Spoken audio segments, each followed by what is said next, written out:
Hey everyone, welcome back to my channel. New filming location unlocked. Welcome to my bedroom. I really don't know why I was feeling the cozy vibes of sitting on my bed today. Just got these pillowcases from Target. They're so cute. I am self-aware enough to know that not every book that I love is a literary masterpiece. I know that. Logically, I know that. Emotionally, I'm not sure if I do, but we're gonna find out. Today, I'm going to be reading 1-star reviews of my favorite books. I think I'm gonna be fine because I feel like I'm self-aware enough to know which books that I like could have criticism on them. I feel like a lot of books that I have on my list on my phone are books that I just genuinely, it's not that I'm like, oh, I won't accept criticism on them because they're my favorite. I genuinely don't think there's anything that you can criticize on these books. Let's see, let's go through the list. I haven't looked at any of these. I've literally never ever looked at 1-star reviews of my favorite books because I just don't want to hurt my own feelings. But now I think I'm ready to. Let's get into the video, shall we? Okay, going onto the Goodreads app. Let's look up my first one. First on the list, I have A Court of Mist and Fury. It is one of my favorite books, but I know that there's gonna be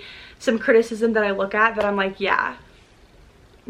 Also keep in mind I read this in 2022. My rating, 5 stars. Okay, I'm gonna try to find ones that aren't that long because I really don't want to read like so many. There's 12,236 1-star reviews of A Court of Mist and Fury. And if you guys don't know, this is the second book in the ACOTAR series. I've sat here for several minutes now, staring at my blinking cursor, head propped up by a single hand, trying to work out who is the one most to blame for this abomination. Is it Bloomsbury, who agreed to pay and distribute this garbage? Is it the editor who never once thought to hit Control A and delete keys? Is it the fandom who willingly part with their own hard-earned cash to feed the machine? The real answer is, of course, none of these people. It is Mass herself. Mass, who I firmly believe after reading this novel is an alien with the barest knowledge of how human relationships work, okay? The biggest glaring hole in this novel is that there is absolutely no reason for any of these characters to be fairies. Okay, you could actually use that logic for anything, any book. What is romantasy if not coming up with reasons why two people in love should be fae or a vampire or something? You know what I mean? Like, that's literally the point of fantasy and romantasy. Do people ever need to be a mystical creature? No, they just are, and it's more fun that way. Taxes. Mass has these immortal and magical creatures paying taxes. I feel like this is all like super nitpicky. I think I'm gonna pick another one because this is too much. I want to do a funny one. I'm very proud to announce that my desire to read overhyped YA booktok fantasy romance era is officially over. I read around 600 pages for what plot? I hate the words growl, purr, roar, huff, or whatever the hell Mass uses. House of Earth and Blood. Okay, my rating, 5 stars. There are 6,168 1-stars of this book. I've read 7,000 words of this book and I'm going to have to call it a day because this writing is awful. I've read so many more awful writing than this book. I'd say if any books out of all Sarah J Maas books were written badly, it would have to be like the last one in the series. But I thought the House of Earth and Blood was written pretty well. So now I feel dumb. This is going to be a rant review. If you like this book, I'm happy for you. I truly am. But if you choose to read this review knowing I hated it, then that's on you.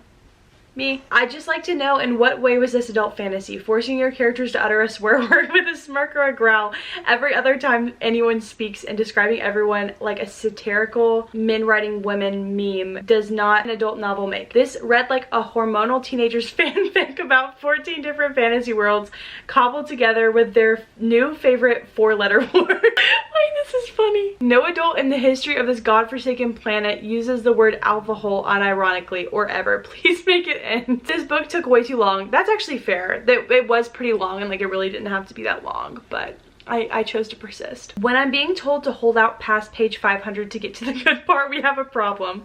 I've read 100-page novellas with more substance than this entire book. Also, while the ending was arguably much better than the beginning or the middle, it was not nearly good enough to make up for the cringe fest that was the first several hundred pages of this slow, brain-numbing torture. Here's the thing. I am fully aware that House of Earth and Blood is not everyone's cup of tea. I've seen so many people, even people that like Sarah J Maas, read House of Earth and Blood and like fall asleep because they're so bored. I just loved it. Like, I don't know why I loved it. I just did. I just connected to it. I thought it was such a unique, fun vibe. It was like urban fantasy. This person that's writing this review, I understand, but also I don't, because they were like doing drugs, partying. I feel like if anything, the other 2 books after this were the ones that were more like, okay, like adult romancy, whatever.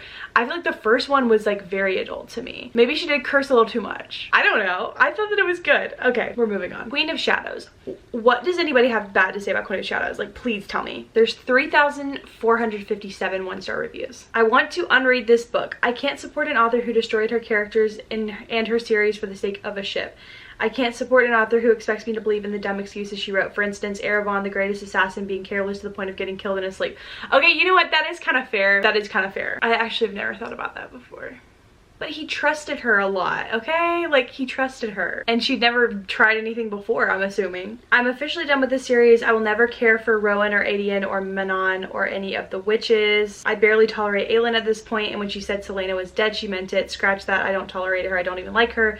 Selena was a character. I enjoyed the character. I wanted to reclaim her throne and love Chaol through his misguided attempts at loyalty and duty and to help him understand what that actually meant. But she's dead and Chaol was destroyed. Make way in Aelin's heart for Rowan. I don't know what weird attachment people have to Chaol. I like Chaol. I read Tower of Dawn. I thought it was great. I don't like Chaol and Aelin together. I don't even like Chaol and Selena together. I never thought that they were good.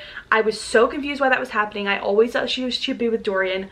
It never made sense to me. I never liked them together ever. So whenever people have like weird attachments to Chaol and they're like, oh, like I'm so mad at this book because she didn't end up with Chaol, like, why do you even want her to be with Chaol? They literally make no sense together, especially Aelin. Aelin and Chaol make no sense whatsoever. None. Okay, so I guess this girl's review was, it used to be better, but she said, I had to change my rating. I had to take a star away. The absolute destruction of Chaol is insulting. I felt like also his character, mad with Aelin, hating her guts, whatever. I thought that that was kind of on brand just because she has to do what he can't do. And she's literally a trained assassin. And he just like did not fully understand that. And I think once he did understand that, then he like kind of hated her guts. Okay, moving on. I wanted to throw some Sarah J Maas in here simply because I know that there was going to be some controversial takes on Goodreads. Sarah J Maas is such a controversial author, so I just wanted to throw some of those in to have a good time. So now I'm going to go to Starless Sea. This is another one of my controversial books. I feel like I am very aware that a lot of people will not like this book. Like, I went into it with the expectation that some people loved it and then some people hated it. I loved it. I'm glad I loved it. It's one of my favorite books of all time. But I understand when people don't. Like, it doesn't surprise me. It doesn't like throw me off whenever people are like, oh, I hate this book. Okay, there are 6,928 one-star reviews. I did not enjoy this at all. Pretentious, confusing, and jumping through time to make no sense whatsoever. I feel like I wasted a reading week. All my anticipated releases have been flops this year. What was this good book about? Honestly, your guess is as good as mine. That's actually fair. To be completely fair, whenever I think about this book, I only have warmth in my heart, but I could not tell you the plot. Like, could not tell you. I know I had a good time. I know I enjoyed myself. I know I left it being like, wow, I love being a reader. But I could not tell you the plot. Maybe a little bit of the beginning, but once you got to the end, I don't know what was happening. The most boring person on earth is recruited into a masochistic secret society of librarians. One of the many tests one takes to become a member is to guard a book for a few minutes. To pass the test, you have to watch the book until somebody comes and picks up and then says, hey, please don't leave that book alone. Somebody else has their eye on it. Eventually, some folks pass all the tests and are asked whether or not they're ready to die for this librarianism. If you agree and accept, they give you a tattoo and cripple you. If you decline, they jam a tattoo needle in your heart and kill you. That passage stuck with me for about 100 pages. Would it really be such a bad way to go? Surely it's better way than death by a lack of pace, narrative style, and characterization. Okay, that was a pretty good review, I'm not gonna lie. Let's go to Two Twisted Crowns. What do y'all have to say about Two Twisted Crowns? What could possibly be said? I have no clue. 221 one-star ratings. Finally, the world is making sense. DNF, this was so boring, could not care less about Elm and his love interest, TBH, where was the intriguing storyline? Would like a redo, TBH. You're not gonna get one. It was perfect. Move along. Holy smokes, can't stand this book. Elm and Ione, annoying, couldn't stand them. Their dialogue reminded me of crappy CW teen drama, and so did their chemistry. And again, with the 2010s YA vibe.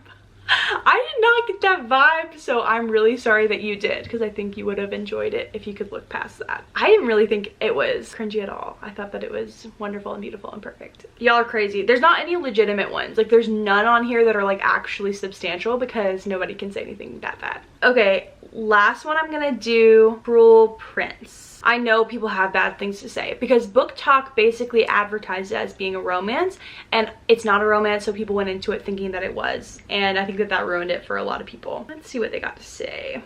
Oh no, there's almost 25,000 one-star ratings. Because of the hype, I assumed I would enjoy this book. I'm quite easy to please readers, so usually when a book is hyped up, I tend to enjoy it, or even if I don't, I'll feel indifferent. But this book brought about a rage within me. I hated it with every fiber of my being. Everything was wrong with it for me other than the slight addictive quality it had, which died for me after I passed the halfway point. This book was weak in every sense of the word, from the protagonist to the characters, the plot, the world building. There was no development or growth that brought those aspects to life, not even the writing. What do you mean? No, oh my gosh, dude, I can't. This actually might make me mad. I'm so protective about Cruel Prince. Should have stopped reading at the mention of his tail. Period. Am I really supposed to believe that a 17-year-old human girl is the smartest person in all of the fairy world? This book was incredibly juvenile and predictable. Okay, that's fair. Anyways, that's about all I can take of that today. Go follow my other socials.